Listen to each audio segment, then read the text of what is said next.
Howdy, Adam Thayer, back with you for Stormwater Awareness Week 2021. This is our 10th anniversary of celebrating Stormwater Awareness Week, 10 years of free education.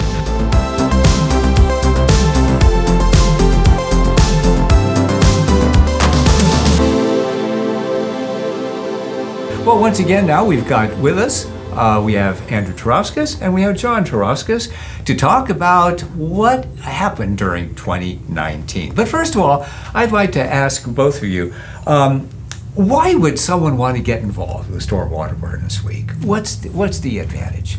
Well, there's a lot of advantages to get involved. The biggest is education, educating the community, but anybody who's an educator knows that when you educate, you also learn. You also learn, yeah. And so many times we receive as much, if not more, than what we give out. And so that's a big one. It's just personal satisfaction, being an educator, engaging with people who are hungry for the knowledge. That just brings a lot of satisfaction. Well, what are some of the lessons that we've learned during Stormwater Awareness Week in our involvement these past 10 years? I guess like a big lesson that we've learned, I hate to, harp on marketing too much, but people really respond to something that's offered for free. And I think people respond to generosity, and that's something that we've kind of cultivated at the office. We do a lot of things, or at the office, I mean WGR, we do a lot of things that we give away for free. The newsletters are free, and Stormwater Awareness Week, while it's not our event, it's something that we hosted with the idea of, hey, why do we have to pay for education? Why can't this be free? And I think people really respond to that, and we've reaped the benefits of that, but also everyone else who's participated in Stormwater Awareness Week has reaped those benefits as well.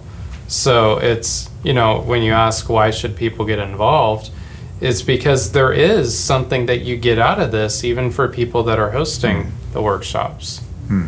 Right, and that's relationships. Yeah. That's what it's all about, is meeting people. And when you get people together with a common purpose, a common maybe need even, then you start to collaborate and work together. And so it might be somebody who's come to our workshop, and either because of something we talked about during the workshop, or maybe in the discussion after the workshop, or it could be even 2 years later, they say, hey, I was at your workshop, and can I ask you a question?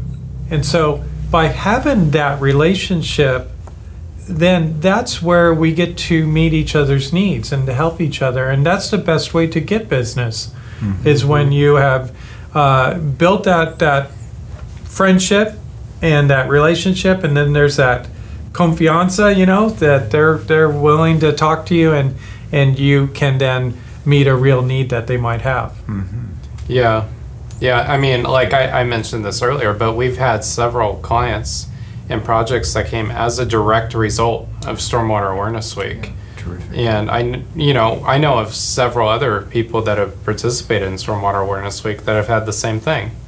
And they're able to talk with their friends, not necessarily people involved in a corporate situation or who have their own business or have to comply, but their friends also to learn about, this is important. This is something that I really should learn more about. How to manage my own stormwater coming off the roof of my house or whatever.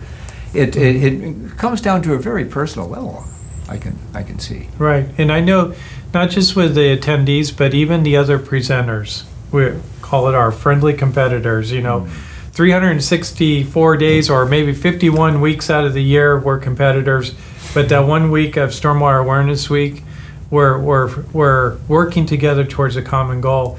And those relationships we built with them, we now collaborate in other things. Maybe it's a project that just needs lots of different resources on, or maybe it's another educational opportunity, but we find ourselves bumping into each other in many other ways and working together. And because the relationship was built during Stormwater Awareness Week, we know that we can trust each other. And it's been good. Some really meaningful friendships and relationships have come out of it. Fantastic.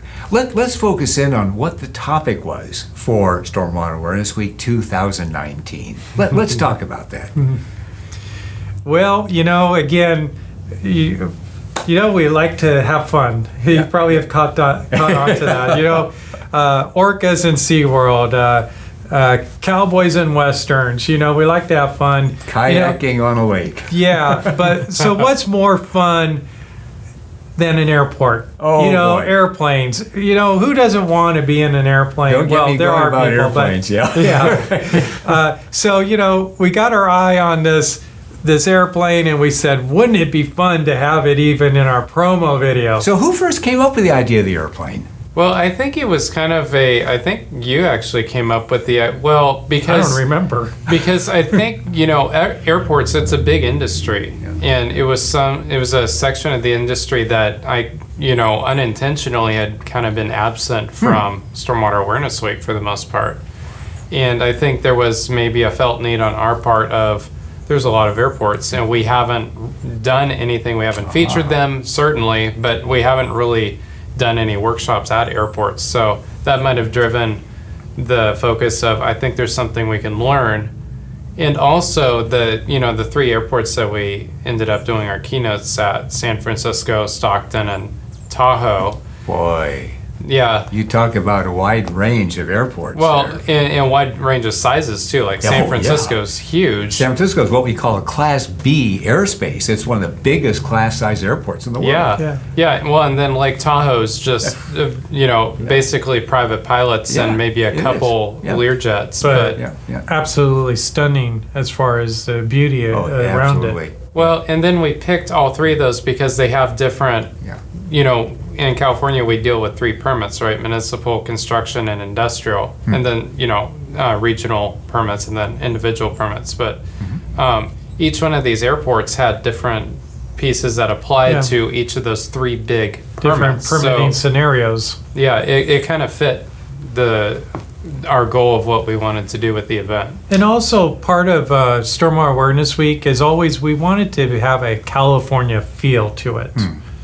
And so when we thought airports, we thought immediately, Disneyland, soaring over California. The ride's no longer there, I understand. But, we just visualized soaring over California, in particular, the waterscapes in California. And so that met our need in having a California unique feel to it, but meeting an industry that needed some coverage for stormwater education.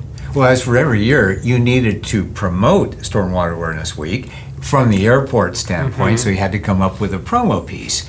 How in the world did you come up with that? Well, I think it was, going back to soaring over California, which is now soaring around the world. There's a feeling that you get when you're at soaring over California and you hear that, as I came to find out, very hard to classify aviation music, right? the fanfare, the horn fanfare and stuff. There's this nostalgic feeling. And as a filmmaker, I kind of wanted to evoke that somehow, and I didn't really know how to do that. Airplanes are cool. Let's see if we can do something with an airplane, right? And I remember I was talking with you because you're a private pilot, and you actually built your own plane. And we're like, okay, well, our host is a pilot. We have some connections. Let's shoot something here. And as I was hearing your story, I realized, this would make a good story to kind of base our promo video on. So as you're watching the movie, talking about, we hear your voice, like the first shot, growing up under the flight path of the Hayward Airport. Boy, yeah.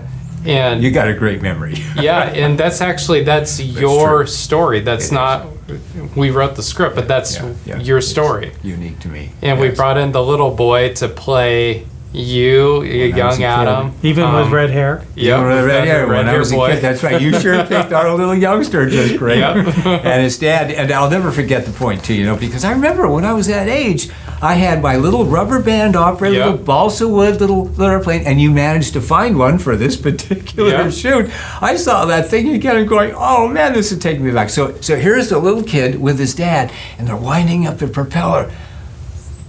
I'm going to cry right now, actually, just thinking about it again, because it just takes me back all these years. And my passion for aviation that I still have. Yeah. Well, and then we took that concept and we produced a promo around that. And, great. you know, we matched it up with the music and all that.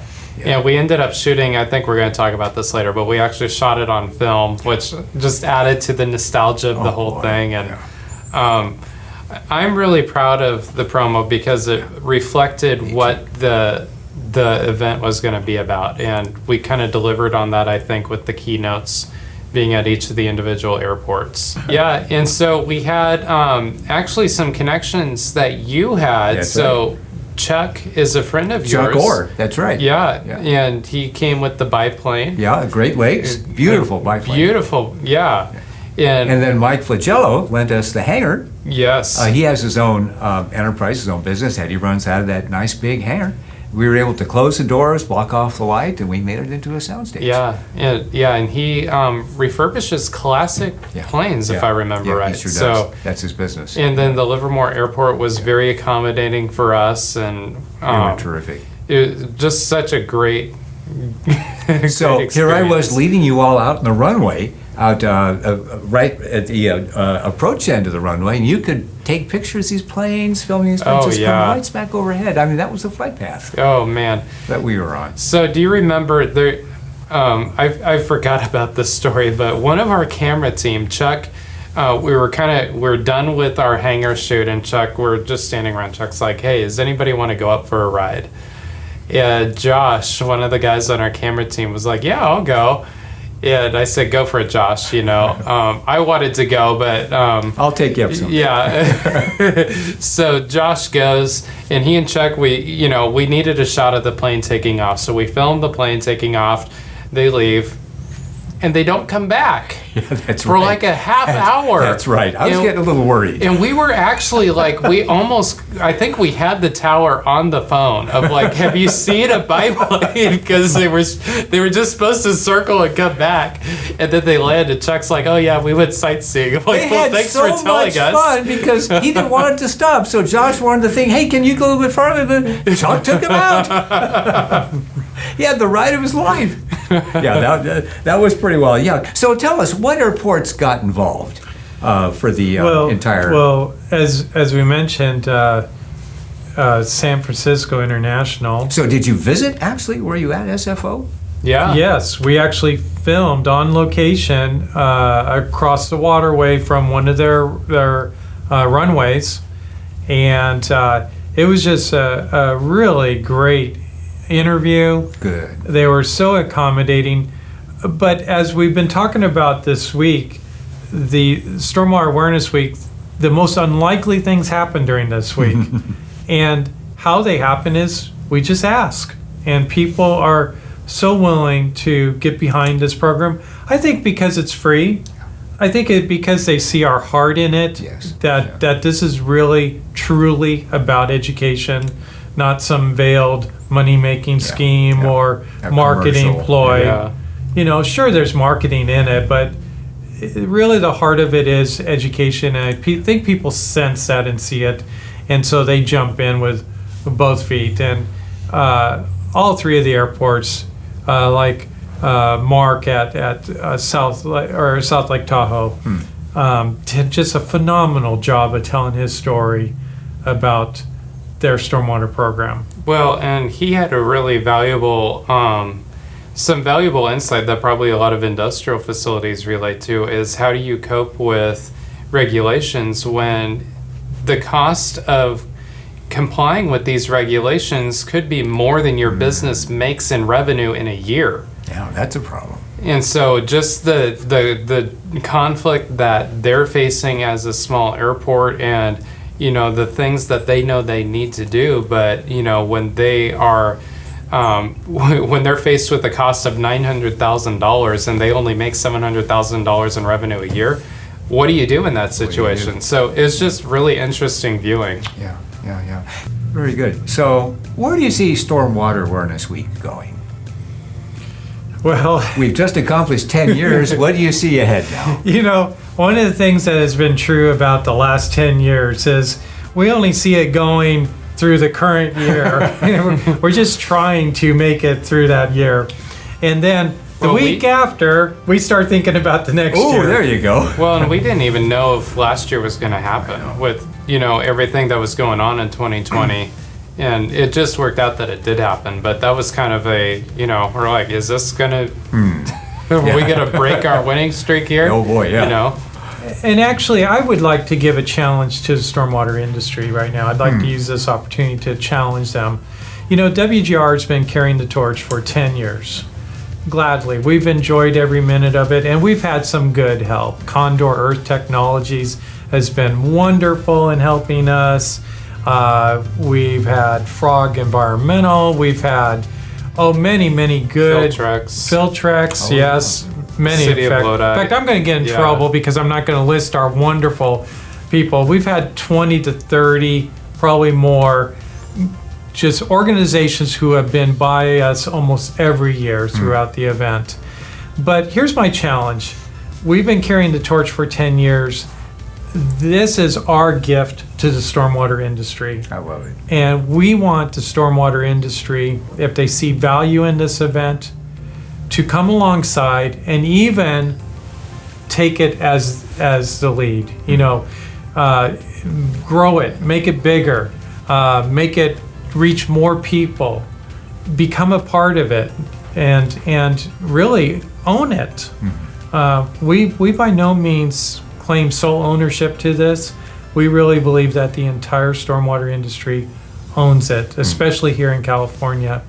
And so what I would love to see there be is an 11th year and 12th year and 13th year, because others have risen up to take the baton and to go forward with it.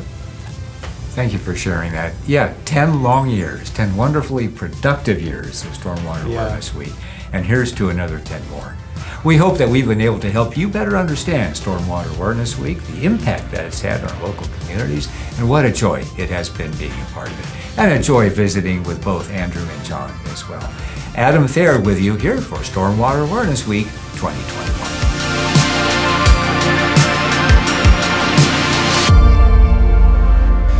So now we're going to move on to a plane. And for 2019, it was all storming over California. We had a whole plane and aerodynamic theme. This poster behind me is from that event. Poster. Yeah. And so it was a fun year. We had a lot of stuff at airports, and so we decided to make our promo film at an airport with a plane. Let's take a look. It's dark. Yeah.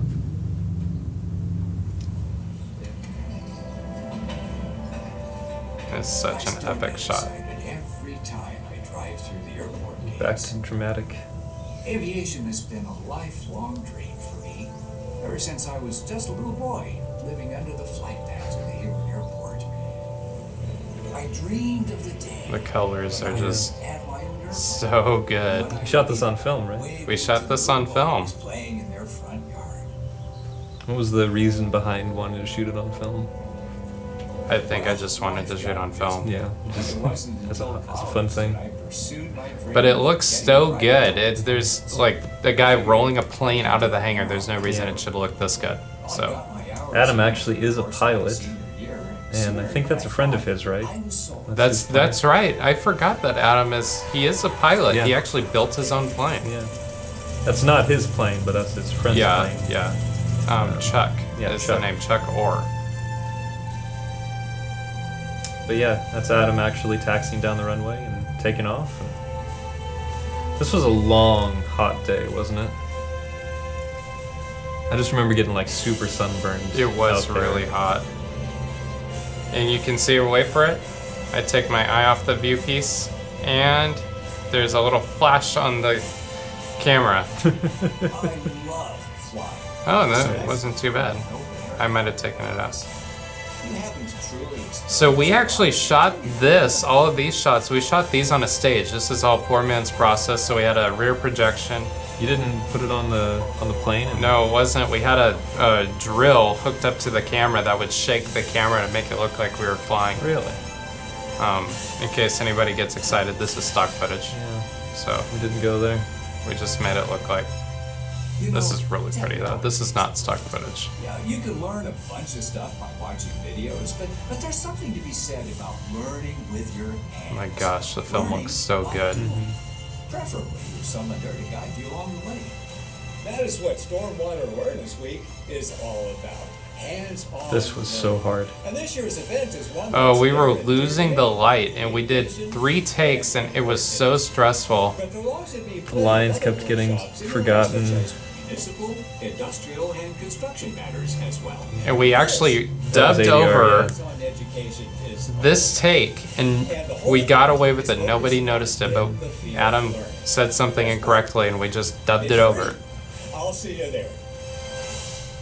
Yeah, it was just the end of the day. It was like a 10-12 hour day or something like Yeah. that. And he's not a stormwater professional, he's just an actor. And so he's trying to remember all these What did terms. I think he said commercial instead of construction, or commercial something or very something like similar. that, yeah. And we didn't even catch it at the time. Right. And we printed the take, and Right. we got back and we're like, oh no. Yeah. Yeah, and then being on an actual airport, that was another challenge. Oh yeah, Having we to were move all of our gear back and forth and with security clearances, right, and right. Was that our last one that we had? that was our last one. So which one was probably the film one was your favorite then, I'm guessing. Yeah, I like the film one just because I like shooting on film. Mhm. You know, every filmmaker likes to shoot on film, so Yeah. I happen to be partial to the on the road. It was just fun. It was a fun idea. Like in terms of what the promo is saying to the audience that's watching it. Like, Yeah. It's getting the message across like, hey, this is what our theme is. We're traveling to different places, well, trying to get the message out about Stormwater Awareness Week. and I think like as far as the idea of a promo video is to match the event with the promo, and we've kind of like have varied in how well we've done that. I think some of the early ones where I guess the Western one matched pretty well because we had a Western theme for the whole event. Yeah. But yeah. like the back in the very early days with the Twilight Zone one, that had nothing to do with anything we were talking about. But I mean, we it was didn't cool. go to the Twilight Zone for No, Stormwater we Awareness didn't. Week. We should probably do that one of It's- these years. Yeah. So actually, one of the promos that I've been dying to do, Uh-huh. that I think would be a great. We actually almost did it this year because we almost did a trash theme, and I was like, "Here's my chance." I wanted to do it. Is spoofing Alfred Hitchcock's The Birds. Oh, really? And you remember the scene where Tippi Hedren is inside the phone booth Right. outside of the diner, and all of the birds are like flying into the glass Yeah. and everything? So I wanted to recreate that scene With trash? with trash. Have an actor walk out of the deli and look over, and there's like, a trash can there. And then she walks faster and she looks back, and there's like 5 trash cans. And then I wanted like all the lids to go boom, and all the trash to like fly around, and she'd run into the phone booth, and it would be trash attacking her. But That's really great. the boss thought it was too dark. So I mean, it's not as dark as 2016. We'll just play that one again. yeah, there we go. Say it'll be lighter than this. Yeah. We won't use very much fake blood. Any other thoughts on your promos? Well, I guess like what I was gonna say about the 2017, it's cool that promo really tied into what we were doing that year, which was going on the road, and there was this really nice consistency between the promo and the actual event and the keynotes that we did, where it was Steve and Adam in the promo and in the keynotes. It was Right. the same team that did it. You did all the sound design, and it's a bummer that we're not reacting to those, because there's a lot of things we could react to in those Yeah. videos. The But, fans. Yeah. We have always tried to supplement your stormwater education with a good dose of humor. And if you laugh at anything in our videos, it's usually a byproduct of our invention. Or an accident. Or an accident of our invention. Yeah. And we do our best to make sure that stormwater is not a big business, and it's also not a big snooze.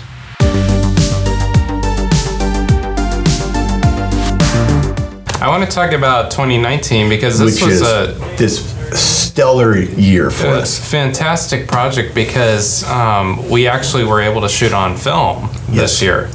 So, or not this year, but a couple years ago. Well, I was so excited when you had come up with that idea, because we've been talking about shooting something on film for years. You know, modern times, there's still a lot of movies that are shot on film. It's absolutely. Increasing number of movies that are shot on film. Still today. You know, people like Damien Chazelle with La La Land and First Man, Christopher Nolan, you know, Quentin Tarantino, they're all shooting film. All shooting film. Dan Mindell, all shooting film. And what we do today is, it's a physical media, and you actually, you know, the film negative is right here. But actually, pull that box for just a sec. We'll pull this out. So here's how the concept for that flying sequence came about. We never took anything for granted. We had to test everything. So we actually had to shoot a test on film. Shoot it on film. We got it back. We looked at it. And what I was saying is, you know, it's a physical media, right? This actually, you know, if you were to open this up and look at it, you could see the individual little pictures on there. But when we take it to the lab, they actually scan it and turn it into a digital file. And then so we got it back and we looked at it. And we said, hey, this is really favorable. We're onto something here. This could actually work. Then the next thing was, well, then how do we simulate flight? Because we were told that you can't touch that biplane. That biplane has, you know, like very, very thin, vellum over it. And one little like pinhole is like a $10,000, you know, fix or whatever. And so we actually had to be very careful not even to get our equipment too close to it. So we couldn't mount and we couldn't fly. And then I was thinking, well, we got to create that feeling of oscillation when you're actually sitting in a plane. The wind vibration, the mechanical vibration. And the mechanical, all of that. And then I remember we actually watched First Man together, and we're commenting on the opening, the X-15 sequence, and how the camera was, it had this not handheld shake, but mechanical vibration shake that we wanted to try to capture. And then I remember, because one of my favorite movies is Top Gun, I remember reading an article that came out that summer of 1986 when Top Gun came out in American Cinematographer about their lighting, you know, the cockpit scenes, because basically they had to get a chopped fuselage, put it in a roll cage in a sound stage, have the cameras there, and then they would have a big, large light over that.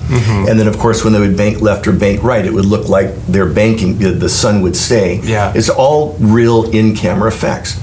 But flying at supersonic speeds, there's that oscillation or that frequency, that vibration. And they didn't know how to achieve it until his gaffer came up with the idea, how about a variable speed drill?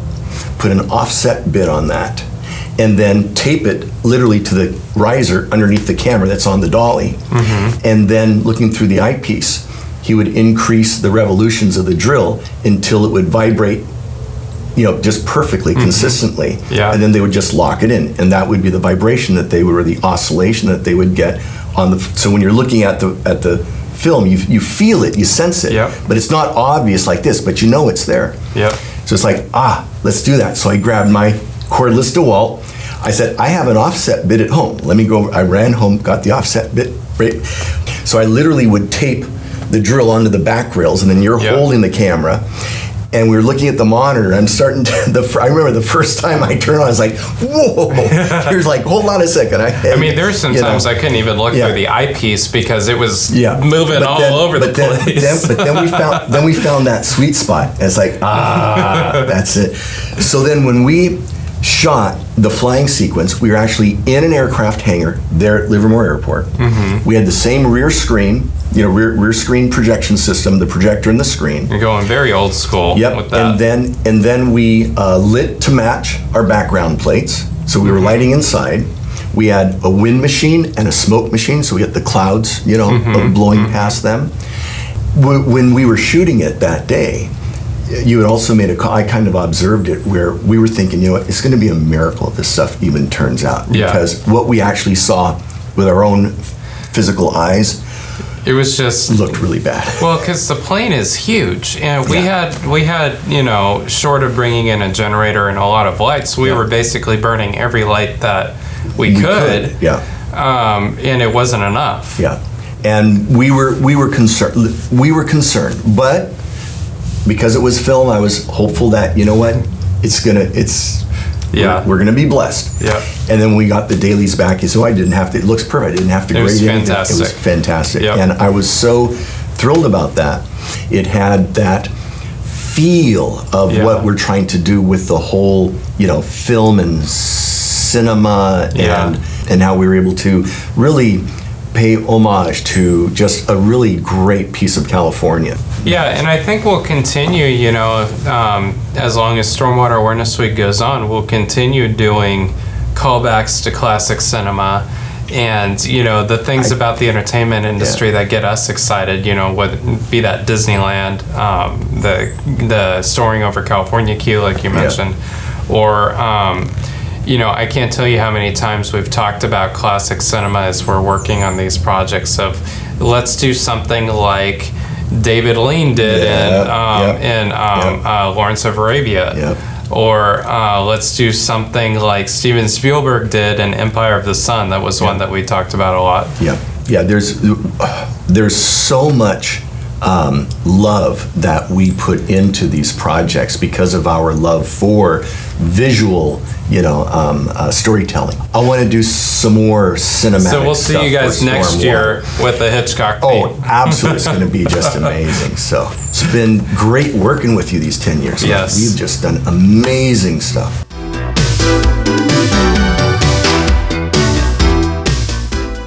Welcome to Keynote session number 2. Today we're going to visit Lake Tahoe Airport in beautiful South Lake Tahoe. And it is an amazing place. I mean, it's located very close to beautiful Lake Tahoe. I mean, that's where we get the bumper sticker, Keep Tahoe Blue, right? Absolutely. And just the setting, it's nestled in those pine trees, and with the mountains surrounding it is just absolutely breathtaking, the beauty there. But being that it is where it is, it reminds me of things that are in the industrial general permit, where they talk about areas that are of special biological significance. They talk about the permit talks about areas that are near the ocean. So there's special considerations for places that are in biologically sensitive areas. And I would think South Lake Tahoe being where it is, and it's probably going to have some significant environmental issues. Right, and just being in Lake Tahoe, the Lahontan Regional Water Quality Control Board has their own unique permitting mechanisms for the facilities in that geographic region to protect the lake, to keep it blue, right? Exactly, and that's one of the reasons why we're going to Lake Tahoe today, because we're going to talk to the airport manager, Mark Gibbs. He's going to explain to us some of the challenges that he has in being the airport manager of an airport in such a beautiful scenic area, but also has such an abundance of natural issues that has to be discussed and has going to have layers of permitting to go with it. So I think we should get going. Let's catch our flight and let's go visit Lake Tahoe Airport. All right.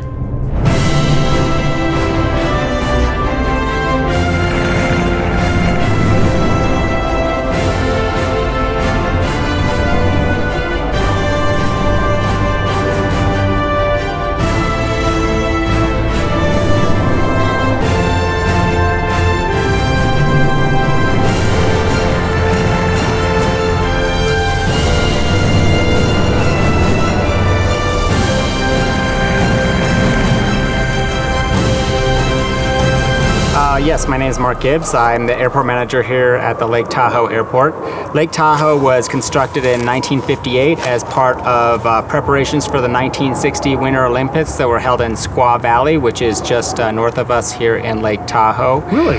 The Lake Tahoe Airport is known to have the longest high-altitude runway here in California, and that's something we're pretty excited about. And we are a general aviation airport with about 30,000 operations a year. I'm curious, when you say general aviation, what do you mean by that? We don't serve any commercial airline service, charter or otherwise. We strictly serve private and military aviation only.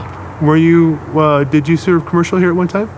The Lake Tahoe Airport did have commercial service until, from its inception, 1958, until it ended in 2001. Oh, okay. Now, I know that we're not too far from Lake Tahoe. I mean, we're right next to the Truckee River, Upper Truckee River, and I'm sure there's a lot of concern up here about pollution, especially in Lake Tahoe. How does this location present a unique challenge to the potential pollutants that might go into the Upper Truckee River or to Lake Tahoe? I'm going to speak generally. So in Lake Tahoe, we have many multiple jurisdictions that have a say over water quality here in the Tahoe Basin.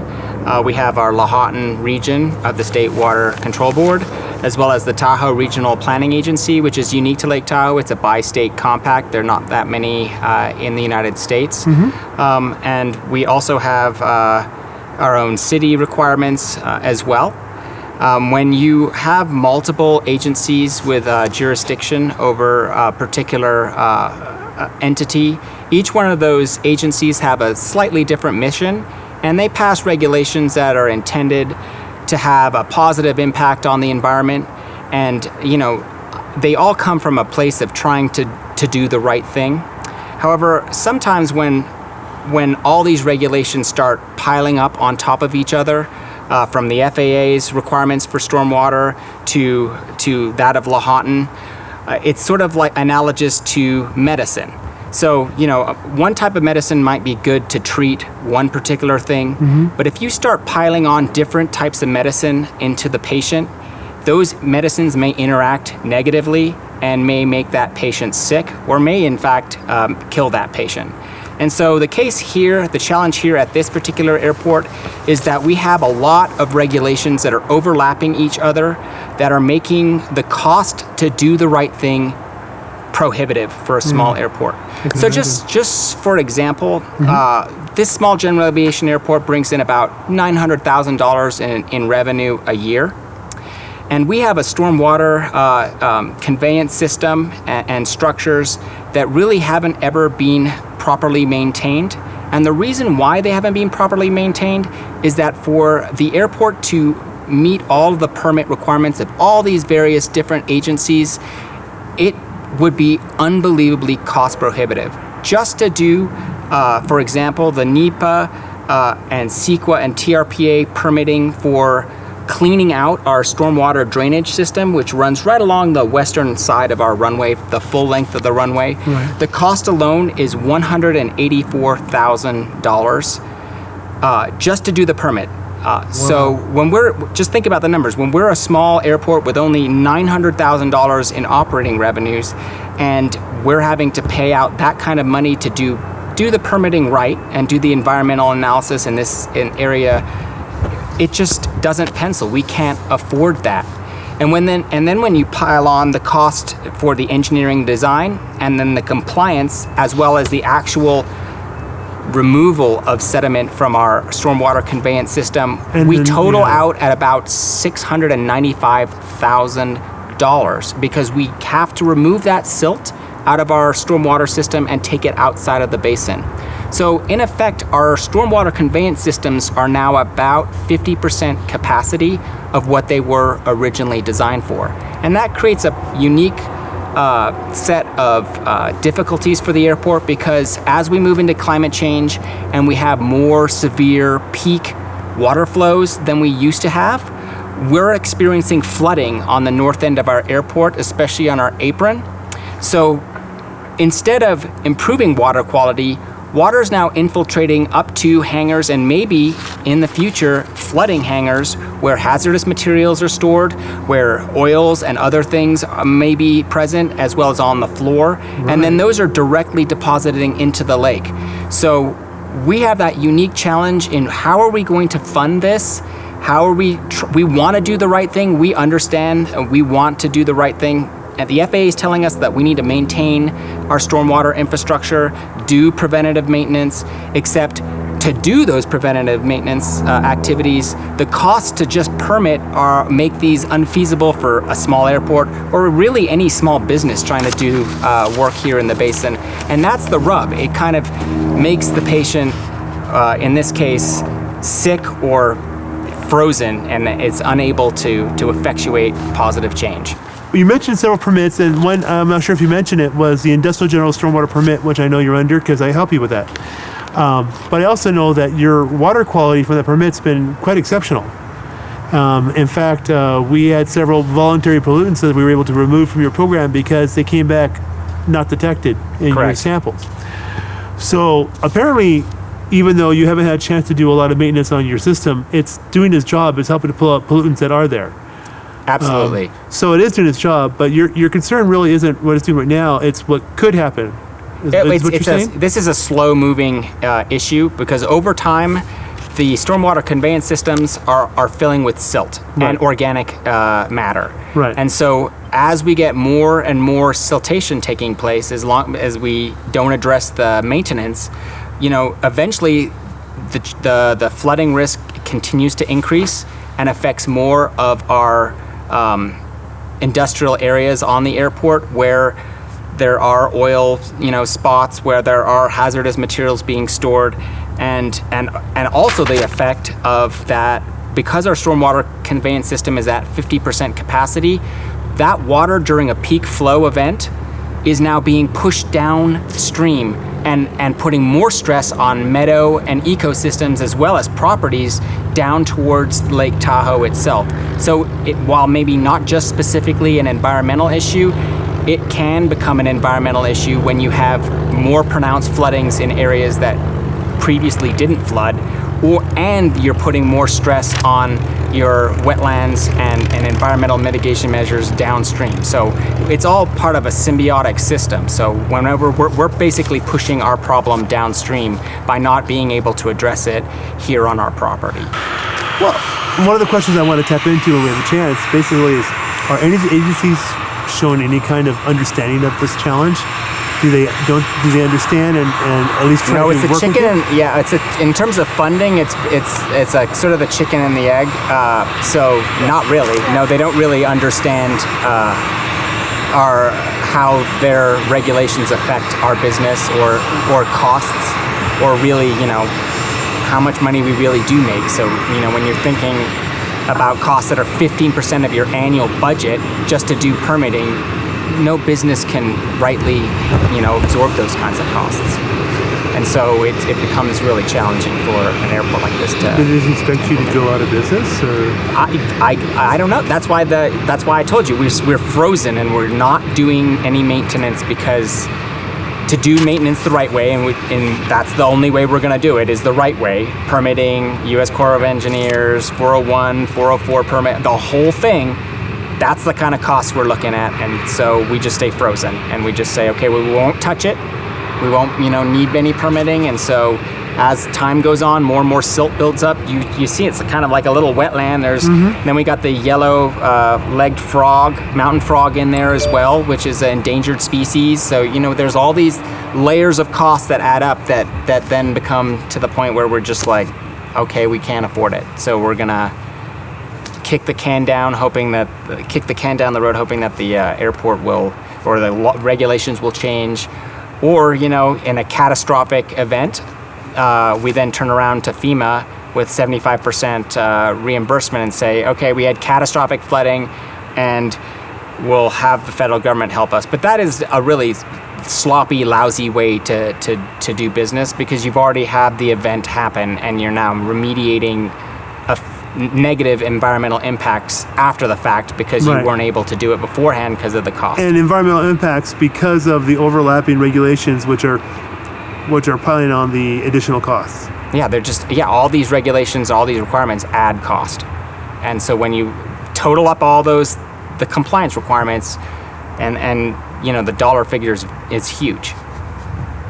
Just to do some, basically what we're doing is gonna restore the original capacity of the system as is, take out the silt, but obviously do it in an environmentally sustainable function. Then we have to truck that silt out of here. We can't keep it here. It has to be profiled and disposed of properly. All that jazz.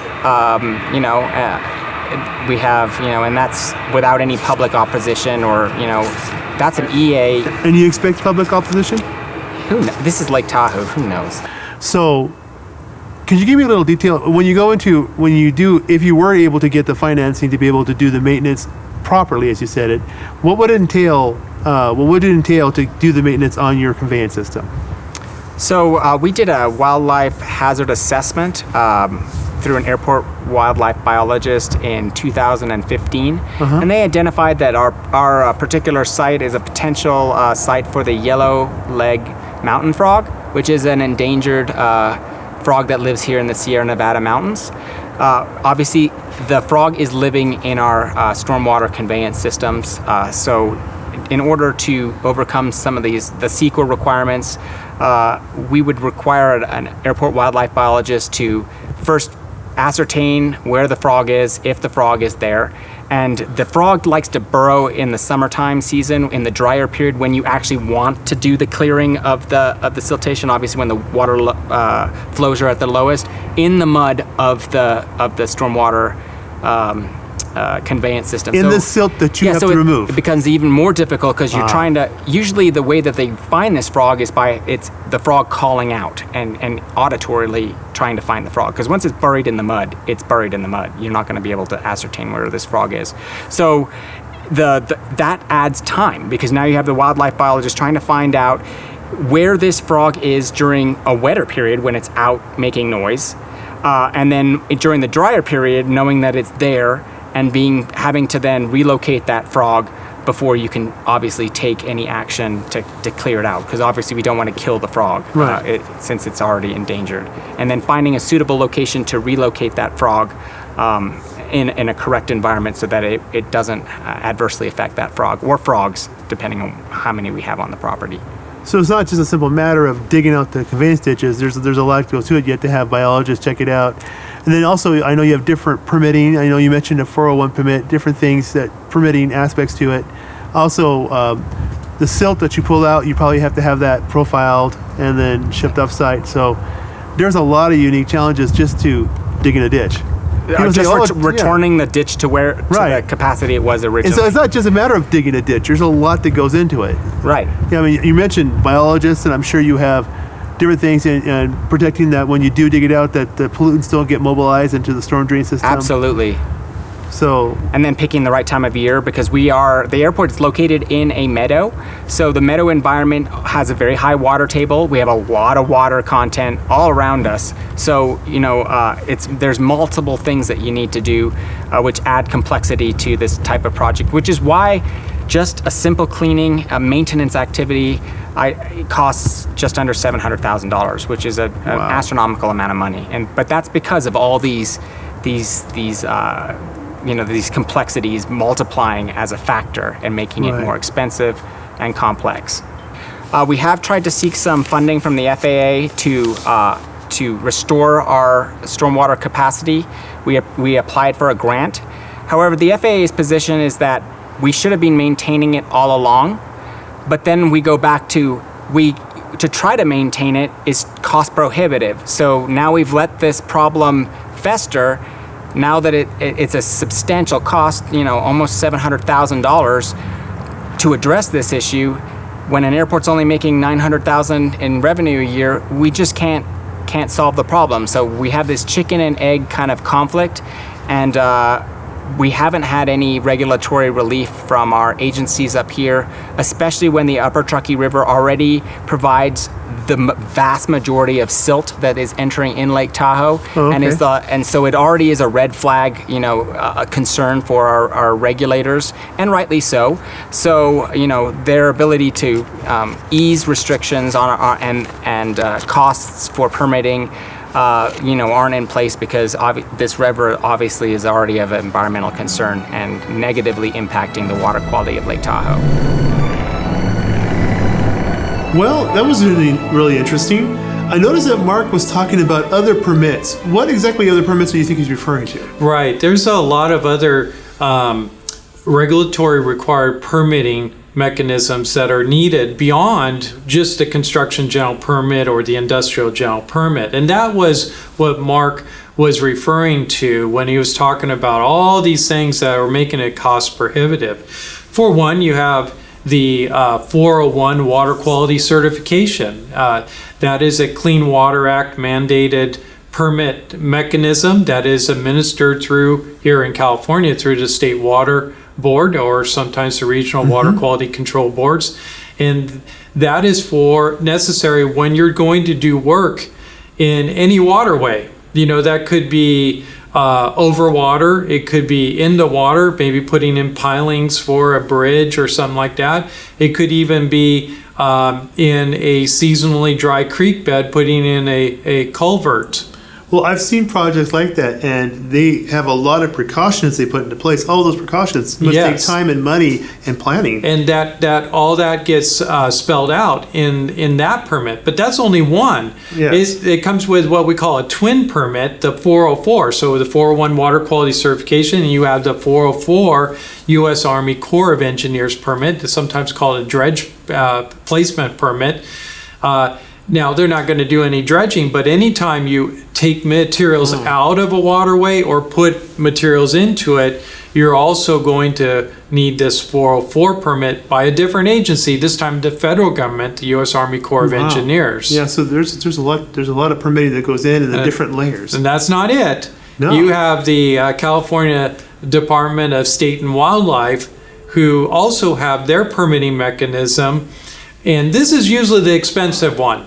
This is called the Section 1600 Lake or Streambed Alteration Agreement. Okay. And in this permit, this is where most of the time the biological testing and observations and inspections are going to be needed. And so undoubtedly that's part of what Mark is referring to, is they're going to be wanting to disturb a conveyance, probably a swale, that Department of Fish and Wildlife are concerned about, that's habitat for his So frogs. we're talking about more than just permit fees. We're talking about other types of costs that go into it. What other kind of costs? Oh, do you yes. In fact, that's the bulk of the cost. Those biological testing regimens, those can be very expensive and time consuming. I mean, for a protocol survey, lots of times that's a minimum of a year, or if not 2 years, of putting in detection screens or fences, and a biologist going out and looking for whatever species that they're needing to evaluate. And so there's a lot of field studies that go in with that, and report writing, and it adds up. Undoubtedly, that is a large part of the cost that he's referencing. And then if they do find a species, then there's a whole nother... Then mitigation protocols, or there's different routes you can go, but it just complicates things and adds more cost. So you're going to have engineering cost, you're going to have consulting costs, and then of course there's a real cost to even just applying for and obtaining these permits. Oh. And then on top of that, we mentioned some other permits like the construction permit. And what kind of unique challenges come with the construction permit? Well, in Tahoe, lots of unique construction, or lots of unique aspects. For one, just where it's located, and in the fact that they have their own construction general permit. Their monitoring program is there's a lot more to it than what we typically see in the CGP around the state. And then there's also restrictions as far as when they can and can't do their construction activities. And so that has an impact also on the ability to be able to perform some of these things. And given their unique location, I'd imagine the weather and things would factor into when they can and can't do certain projects. Yes. So you're getting the idea of what that Mark was trying to share.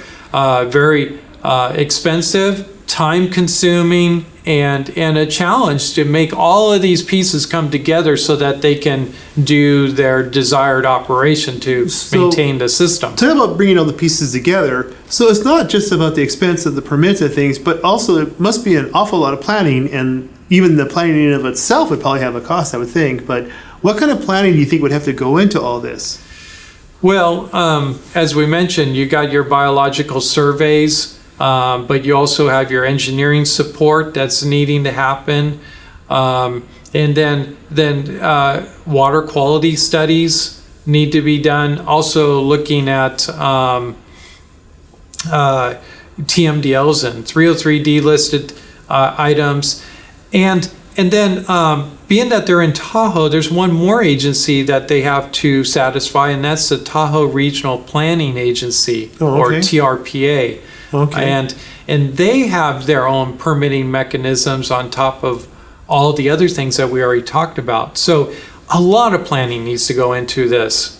And I think just something that came to mind with planning, if you have all these different things going on, something has to bring them all together before you can do anything. I would think you'd be paralyzed until you can get all these permits to line up to make things happen. You're not going to start construction or your maintenance activities until you have all your permits in place and you know what the permit requirements are, because each one of those is going to carry its own unique set of requirements. And I wonder if one requirement would cancel out or cause an issue with the requirements for something else. Usually they coordinate them pretty well. But see, that's part of the planning, is coordinating them. But part of the execution of the activities once you have your permits in place is to make sure you understand as the permittee all of the different requirements buried in these and the timing, because some of these have to be done 6 months before your project, 2 weeks before your project, 48 hours before your project. You're having to do certain surveys or inspections,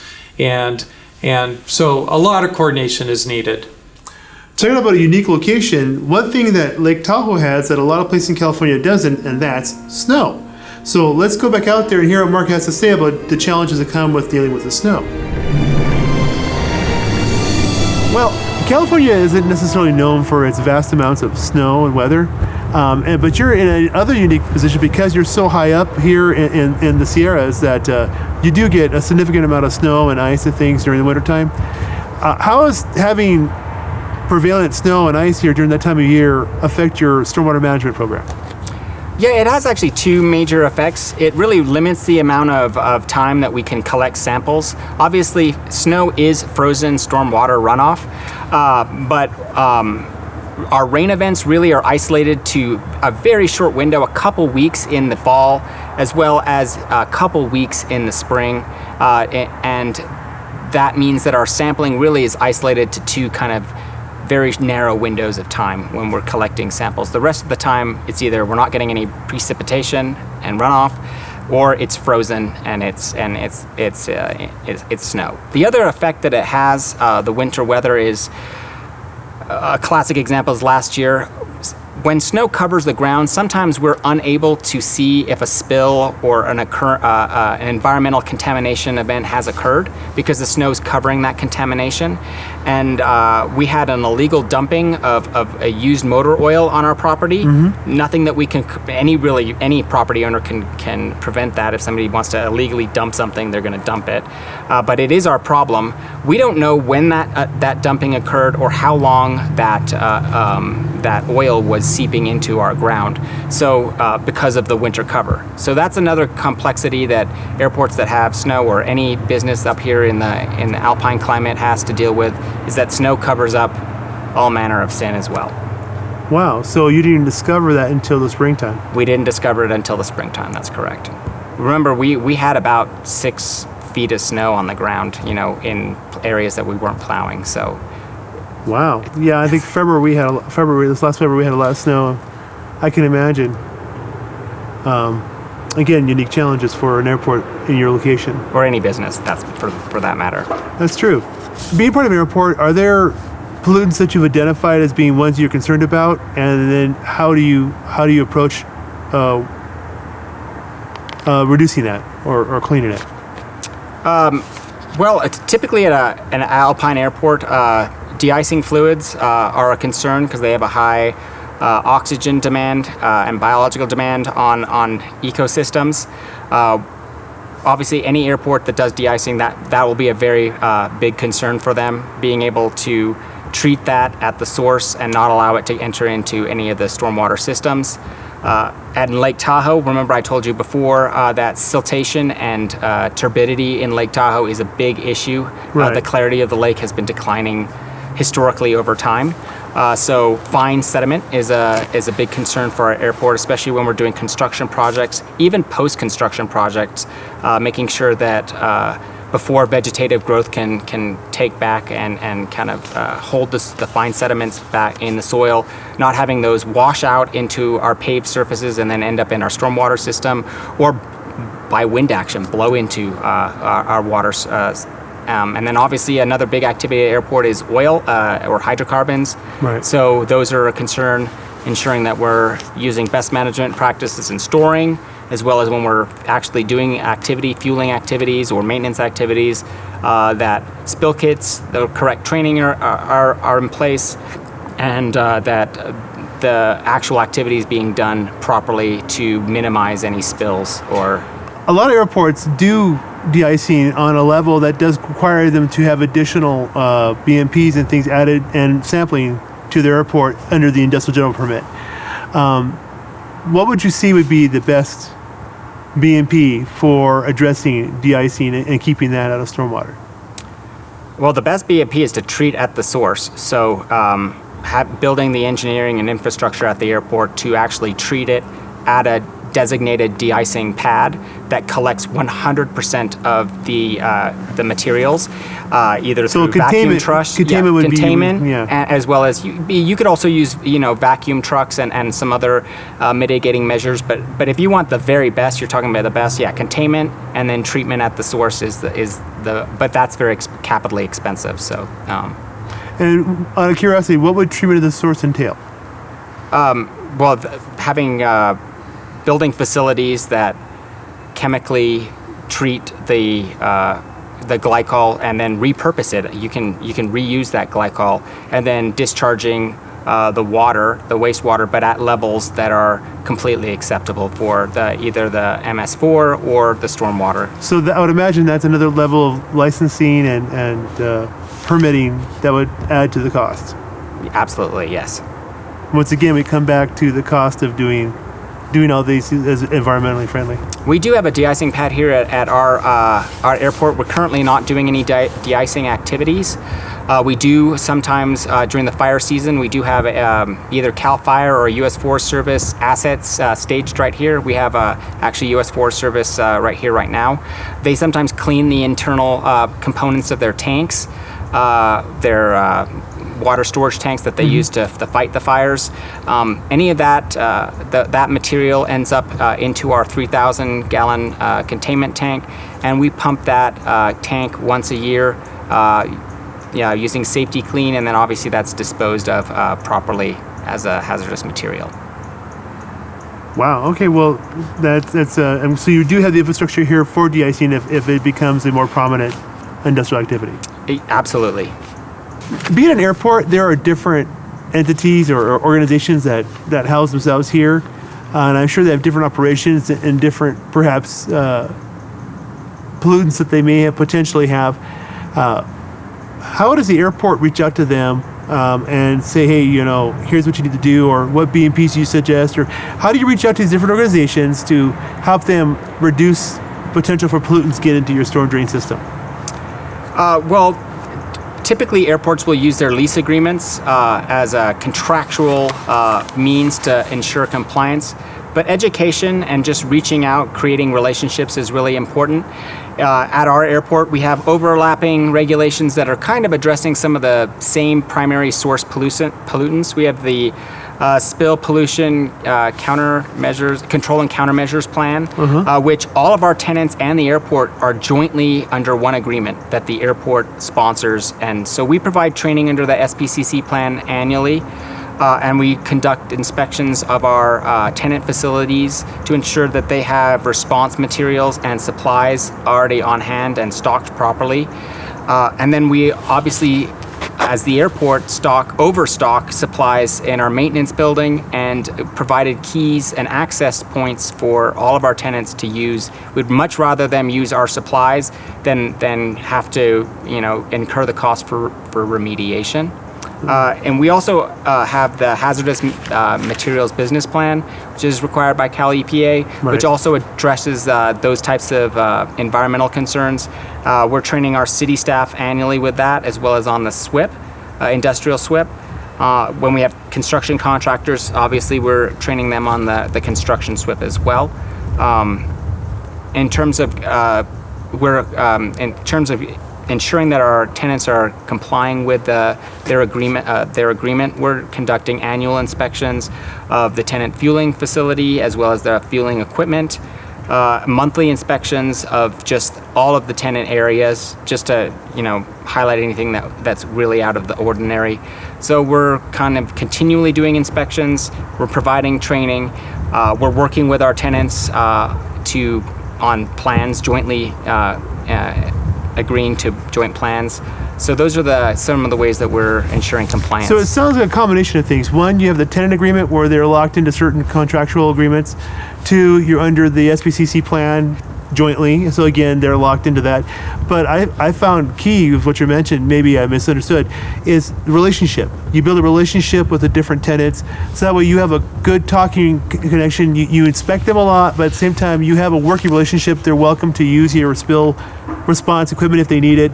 That way they feel supported and they feel connected. They can approach you and talk to you and you guys are doing your inspection. So it's a more than just a contractual agreement. It's a contractual agreement. It's relationship. It's being willing to work with each other. It's a combination of different things that help to prevent pollutants from hitting the storm drain system. Yeah, we don't want to be the bad guys because then that disincentivizes them to report spills or report things that we need to do. We're lucky that we live here in Lake Tahoe, and people that are tenants that are based here realize that environmental quality is essential to our economic vitality, as well as look how beautiful it is out here. So they want to do the right thing. So our tenants, we've had no problems with tenants reporting even very minor spills to us. And we always want to work together as a team to ensure that we're protecting this beautiful environment. So your approach is rather than hit them with a hammer when there's a problem, they know they can feel that you have a welcome door that they can say, hey, we have this issue. And rather than beating them up, you guys actually work with them to try to solve an issue rather than making it adversarial. Absolutely. The contractual and legal avenue is our last resort. So we want to foster a team atmosphere so that we're all not here to blame anybody. We're all human. I could make a mistake just as well as one of our tenants. So, we're here to help each other out. But our end goal is trying to protect the lake and our aquatic resources. So we're here as a team to solve problems. We're not here to assign blame, unless we absolutely have to. Sometimes we do. There are times in life where somebody just really doesn't want to play or cooperate, and that's why we have these other avenues to pursue. But we've never really had to pursue those avenues because we have a really good working relationship with our tenants. That seems key. That seems key to me. And I think the results prove themselves. In your stormwater results, they show good numbers, which tells me it's working. Thank you. Now, you're not necessarily a large airport, but there's some things that are unique or challenging for all airports. What do you see maybe in the near or not so near future are some of the challenges that both smaller airports like yourselves and maybe even larger airports are going to face? Well, being in an alpine climate and experiencing winter, I think that over time, at least in the last 10 years in the airport profession, the EPA as well as many state agencies are really clamping down on glycol, urea contents. So airports are really having to now treat those at the source and invest in capital infrastructure to contain, treat, capture those types of pollutants. It's very expensive and difficult to treat those types of pollutants, so it's very costly. So regardless if it's a small airport or a large airport, which has huge volumes of those kinds of materials being used, that's one of a particular evolving and challenging set of requirements that airports are having to adhere to. So, like the old adage, ounce of prevention is worth a pound of cure. That's right. If you can capture it at the source and treat it at the source before it actually even gets out into your conveyance system, then you don't have to worry about trying to treat it and deal in it when it's already a conveyance system. You keep that from happening in the first place. And municipal sewer system and stormwater systems now used to be able to treat small amounts of those glycol and urea, but now they're pushing back. They're saying we can't, we're not going to treat this anymore. We don't have the capacity or capability to do so. So really, it's in terms of pollutants that are entering in those systems, they're pushing the responsibility further and further up to where the source of that pollution is occurring. So we're coming back to something we actually came to earlier. Basically, what you're looking at in the future is the cost of compliance. Correct. Both large and small airports being able to comply with all the different competing permits and agencies their unique challenge is going to be in being able to put in the infrastructure and be able to have the permitting and have the different things in place to do business as an airport. Correct. And that's a challenge you see that's the most ongoing challenge you see for the future. Yes, currently and into the near-term future, that is correct.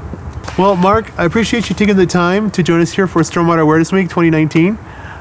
This is really interesting. I learned a few new things and have a lot more sympathy for especially airports who have all these challenges. Thank you for joining us today, and thank you for letting us come. I appreciate the invitation. Thank you. So that was really interesting. The word that comes to mind a lot is the word unique because of where Tahoe is. We're talking about unique considerations. The cold and the snow. Oh, yeah. I mean, California just doesn't see that a whole lot unless you're in places like Lake Tahoe or in the Sierras. Right. And so lots of times, just as drivers don't know how to handle snow here in California, stormwater managers, lots of times snow is a challenge. Snow's unique when it comes to stormwater management. What essentially are we looking at when you're looking at snow? Well, snow and ice are basically something we call impoundment, where it's water that you hold on to and release later. And that's what ice and snow is. It's basically holding on to water until it melts, and then that's when it's released. Right, and the industrial general permit, and I know the construction general permit, talk about releasing impounded stormwater. Now, most of us picture a pond, right, or retention basin, and we're picturing water being intentionally released from that. But it's no less true of snowmelt. Your impounded water is now leaving the site. And it's rather than nature than man determining when that leaves. But that kicks in certain requirements, right? Absolutely. So if water's leaving your site, you're having to sample. If you're in the construction general permit, you're 3 times a day. You're sampling for pH and turbidity. That's true. And with the industrial general permit, when you have a discharge or when water's leaving, that's when you have to grab a sample. And you have certain rules and certain monitoring things that follow with that. And then, of course, you have all the other permits he talked about. And so I could just imagine the challenges he has facing all those things with that impounded stormwater in the form of snow and ice. Yeah. And cold weather brings other challenges too, de-icing at airports. Oh, yes. We've been hearing them talk about that. Now, why is that a concern? Well, because there's 2 common elements. Most of the time now, people are using glycol for de-icing, though they have used urea for de-icing. And those things do affect BOD in the water. They do affect receiving waters.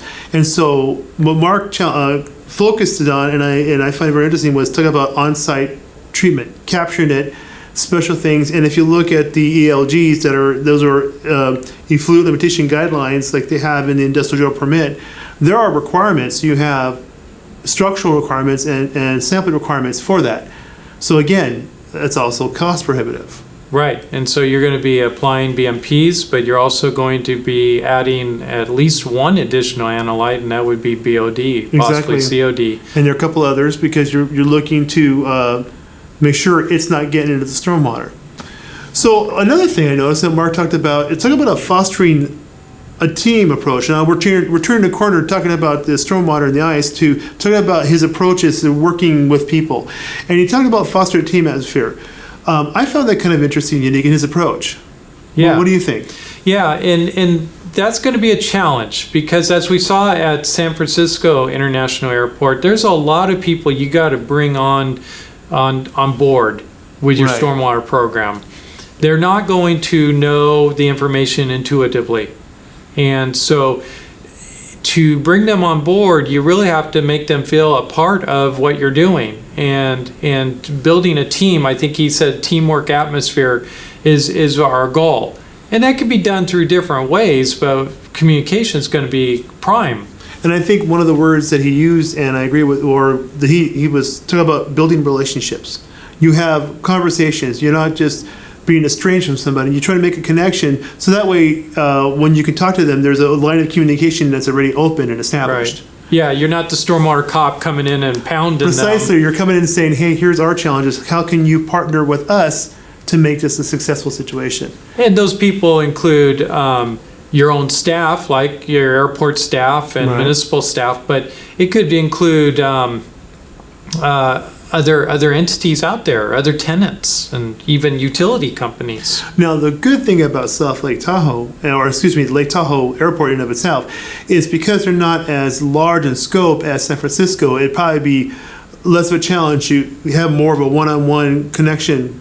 Whereas I can imagine trying to do that with San Francisco, where they have such a large amount of people. It'd be much harder to have that communication and that connection that you would with something a little more intimate like Lake Tahoe Airport. Yeah, yes, but communication is key. So I'm just trying to think about everything we talked about. We talked about impoundment and how the unique challenges there. We talked about the communication, and we talked about how relationships are key. So why is it important? How do we accomplish all these things? How do we bring it all together? And how do you think Mark communicated that to us? Well, Mark did a fabulous job of communicating to us, I think, some of the realities he's facing. And I don't believe anybody has all the answers, but they're definitely trying to implement these permits in a way that makes sense to them and in a way that makes sense to their business. But yet you could hear his heart when he was communicating that he and others there definitely care about the lake and care about the environment and want to be doing the right things. And so that too goes into what we're talking about, fostering that team mentality and working as a team to a common goal, and that would be water quality protection. Absolutely, and I would hope that mentality would actually not just extend to the people at the airport, but maybe the agencies as well can look at the airport maybe as a partner rather than as someone they need to challenge. How about we foster a working together to come to a solution atmosphere? I think that would probably get more accomplished than having an adversarial one, which I'd hate to see, which so far I don't think they have that, which I hope so. But I'd like to see that team effort extend not just to the airport itself, but between the agencies and the people being regulated. I think that would go a long way to getting what we want, the goal of clean water. Yeah. Well, that about wraps it up for Lake Tahoe Airport. I'm really glad I had a chance to go out there and visit with them. That was just a beautiful place and a unique situation, and getting to talk with Mark and find out about his challenges there. So next, I think we're going to go to the Central Valley, aren't we? Yeah, we're going to visit with Russ Stark at the Stockton Metropolitan Airport, and we're going to see all about his maintenance program there and how he builds teamwork. And that's happening this Friday, I believe, isn't it? Yes, keynote session number 3. Well, thank you for joining us for keynote session number 2. I hope you had a good time. I hope you learned something. Please join us on Friday for keynote session number 3. I think you'll find it as interesting as the ones we've had so far. Also, this is Stormwater Awareness Week. We have classes, we have online things going. There is a lot to offer at Stormwater Awareness Week. You should check it out. Thank you for joining us.